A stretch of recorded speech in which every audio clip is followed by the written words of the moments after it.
to another episode of Let the Money Talk with me, Justice D. DeVille.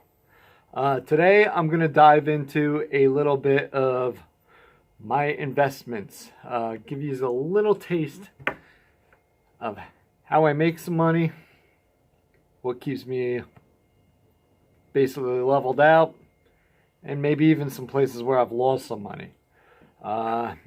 Anyhow, my suggestions is, unless you're going through an actual big-time broker, don't be afraid to try stuff like E-Trade, similar sites like that. Just make sure you do your research on them first and find out what the cost is per trade, all that. We'll dive into a few things and take it from there. Okay, so anyhow, let me give you a little bit on the actual stocks that I want to give you a little preview of. And basically, this is where I actually started out with trading, with stock trading, is SiriusXM. I bought so many shares. At the time, it was a little over $5 per share. It is now currently, even after a drop, it is up to $6.42 a share. Now, technically with investing, you don't make or lose money until you actually cash in those stocks. And one of the big rules with that, buy low, sell high. Anyhow, this is one of the first ones. As long as it climbs, when I do cash in, I'd be making money. Now, one of the other ones, which I got into a little later, after my wife talked me into it, is actually for Fitbit. Basically the same thing as what happened with the SiriusXM stock. I got it for around that $5-6 mark. Last going price was $6.93. Same thing with that. Until I cash it in, I didn't make or lose any money, but as long as it still climbs, I'd be making money. Let's see. My biggest one, and I've actually sold some of this. Kept some, sold some, but this was my biggest money maker.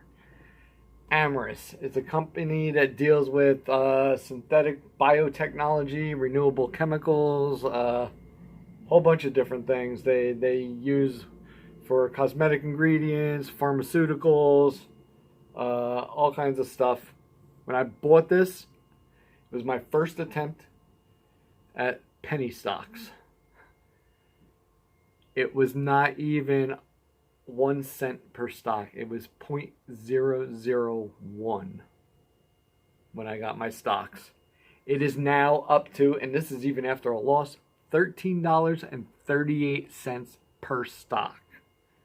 Now you can see why I sold some. Make some money off of that. Got to make some money, reinvest it, make some more money. That's the way it goes. Now you know why I am richer than you. Anyhow, moving on. My next big one, Novo. Novo/Nordisk.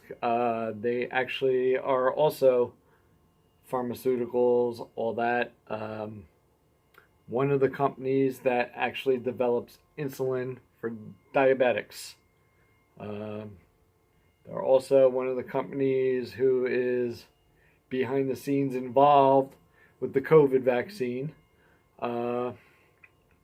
Anyhow, when I bought this, it was less than $16 a share. And this was, I think, just before COVID, probably about 4 or 6 months before. My wife was telling me, look into who makes the insulin. It's got to be something to keep an eye on. Well, it was, because they got into more than just the insulin and the other pharmaceuticals. Like I said, a little under, probably around $15 a stock when I got it, a little less. Last price, and this is after a rise, $87.53 per stock. Now, I'm waiting for that to climb some more, and I'm going to sell. That will be a nice chunk of change if that goes up. I know there is another company. I will actually have to look at my portfolio later on and see exactly where it is now and what the exact name of it was. But there was another one where they do the insulin, they do the vaccines, they do a lot of things for pharmacies, pharmaceuticals.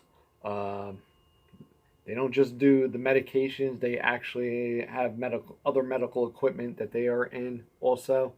That one I really want to check because I've got that for around $15 a stock. And the last time I looked, that damn thing was going for over $500 per stock. So you look at the math, you can figure out the increase. And when you have more than one stock, yeah, now you know where the money comes from. This is why let the money talk. Anyhow, that's what I got for now.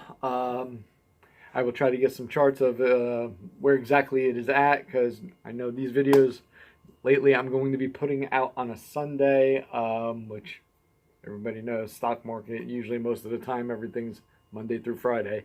But anyhow, I will try to get the latest results on that for you and put that up in the video also. Anyhow, that's it for this episode of Let the Money Talk.